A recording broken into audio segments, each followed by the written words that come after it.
Haigard brian seo le rint scéalt an nóíocht as America don éanú lá fichiid mí bhealtainne rá bhílas fiche agus a ríis léráid atá frí fictúis seachas grían raf agus Dear the toss of léráid ná léirscoil chios a thuispeann cé bhéide fuair bás de bhar an chrónvíris agus léráid tá hús den na stáitiantathe den méid den rátabáis na stáitiantathe dá dosóch scar a sóisialta seachtan roimhe. Agus os mar jaler an moille dóireacht seo fuair 36,000 duine breise bás de bhar an chróinvíris. Hifir dochreite. Níl an seo ach saoil chufis ceart a hárlóch ná riide ach in saoiltóirí a athoscailt Columbia rinne seo agus iad sách cínte gur bíd sin na figurí a bheitán dá dosúfaí an scar a sóisialta roimhe baidéad. Nis tá na stáitiantathe tí a athoscailt nó sin atá ráite leis na meáin cibé a chuirt le fisc bhfuil an tír ag a tosú. Agus dá réir tá ar a grálín go bhfuil na ospidéil ag athrealbhú nach bríomhrálainn sin don chéad cathe eile. Anis os rud é go bhfuil chuige stát sa tír, chuige governor, chuige rialtas stáit, ba chuige chorchuige éagsúile an agus go leor risca dá réir. Tugtar le fios go bhfuil na brataí a bhí ar leachúile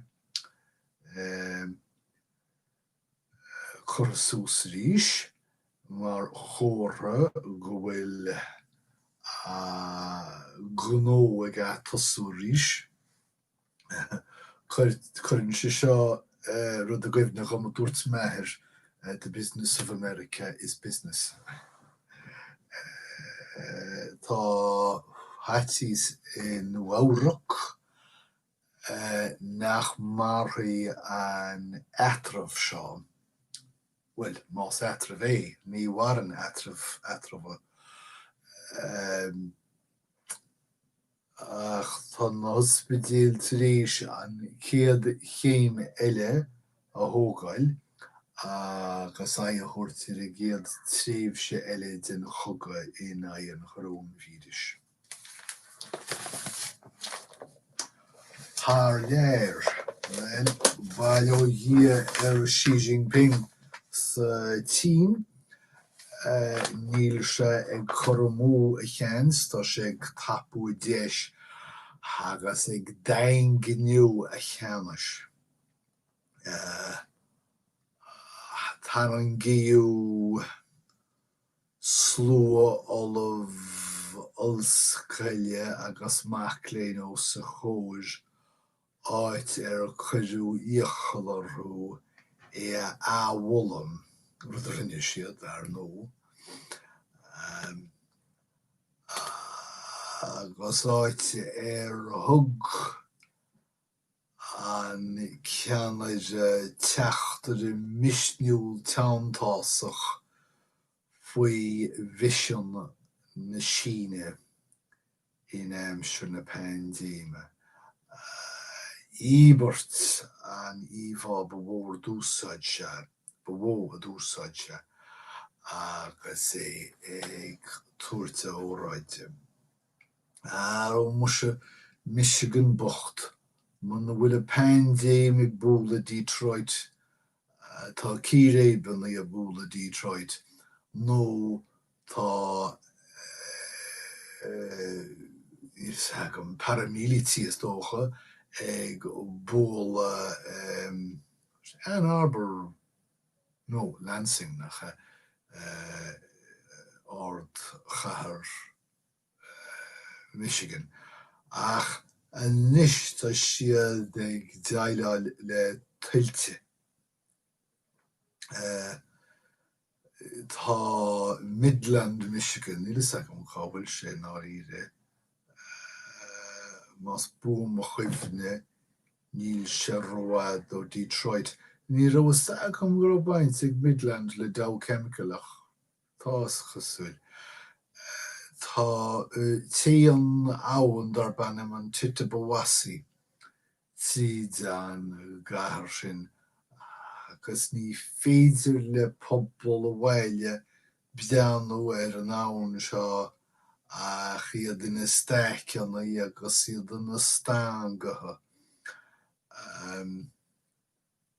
Tá misneach cáilte go thomláin acha agus iad lán édócha sin is. Mar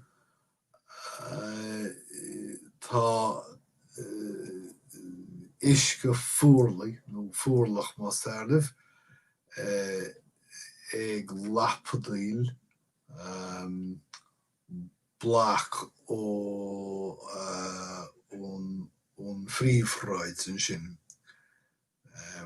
Agus gan lectrachas gan gnó tá an bhaile go léir seas dorach a ciún. OK. Tá saochorlunna ag rásaíocht an chéad áitáil nó beidir fiú an cearúáid áil agus iad ag lorg vaccín. Tún scudul taide gan fasacha sé seo.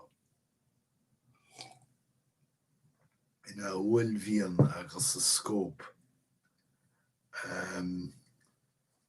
Agus idir an dálín áir a gheall chaime focail áil an seo.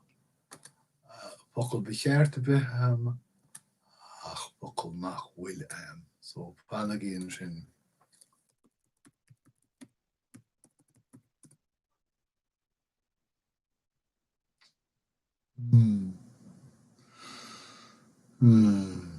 Caroma.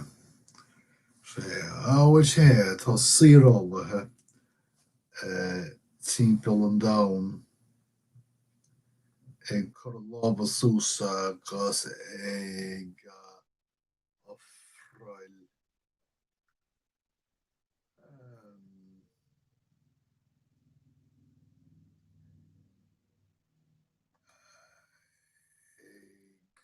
deomú agaid fola. So tá sin na déanana ná crap sús na muinchilí agus a ghlach leis le vaccín tionscadalacha in an chorón vírus agus tá seo tárlú ganach 3V nó 4V an ó siú an vírus sna sláitiantathe. Bailú híar na údras scéalta beagán tá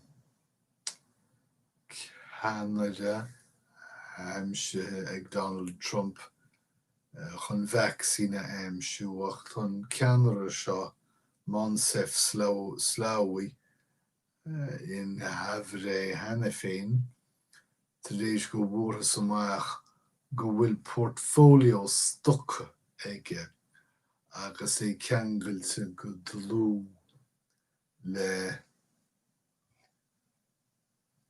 tionscal an leish.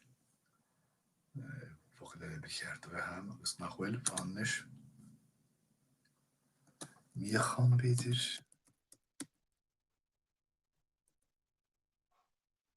cóga síocht, cóga sólaíocht. Well, tá an chéadúr seo sús go bár easna in stoc nach ceart a bheith ige agus é gránú cólachtaí chun an vaccín seo aimsú. Ach sin an rialtas nóir, sin rialtas Donald Trump. Well, bailú hir nu áireach fuair siad rá bhí gan íochail a bheith ar thománathe an páirceála aimsú athrú úr sa teachtain. Ach tá an sean bhráca eis cathe tiománaithe nu áireach nó cáir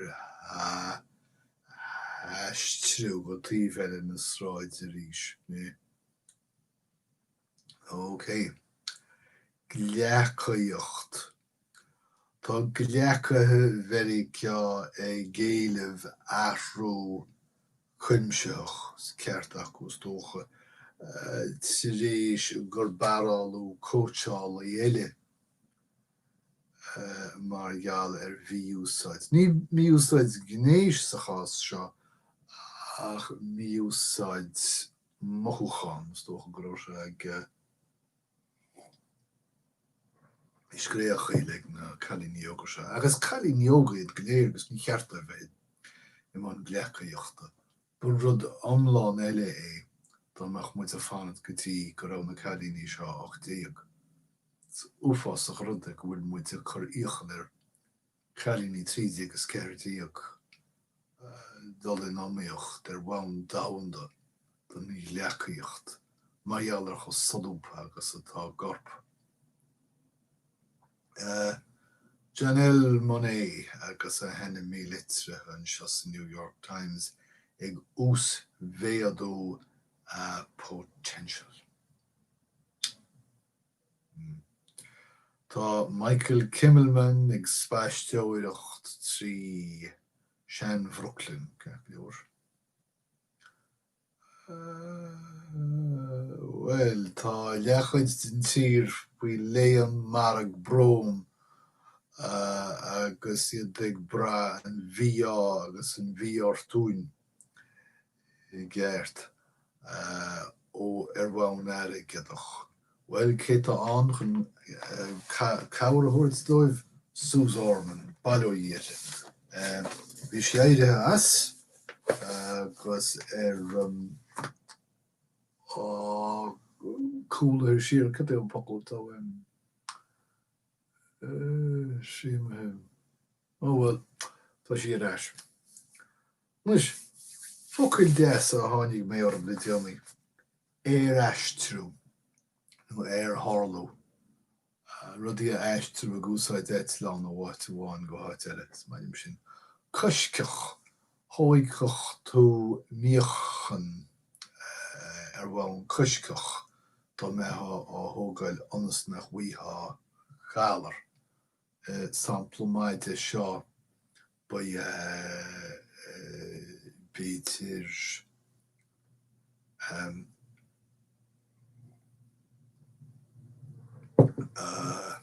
agus áhfuil dtí ceart a cearlam. Insteala. Bhíthe insteala in é fliú. Cúlpacha é an duine sin sa bhaireann. Tá sé na hacamór ach ar chúl. Díbheabhrach neamhardamach. Bíonn tú mar sin má dhéanann tú dearmad ar rudí an támar fad nó muna dogann tú áard ar rudí gceart. Ábhéalta nuair a théann tú thar fór le chur síos. An bár a bhreithir a cíntas tusa a bhua sa chás. Am fedbach I maiile an focail sin nach sin an focail effigiúr is dócha tá frogannaí agus I lehéad a bhfuil cónaí ar istí agus tímá ten isce So sin iad na scéalta, sin iad na focail sin ní nócht láneamh an fiche híanú lá mí bhealtaine. Súla an gur bhaint úsáids nó taineamh nó leas an as, gus go maimmuid ag cainsli chéile ríis sa a bhhaid. Idir an dálín goim ra dé ormh go léir. Slán.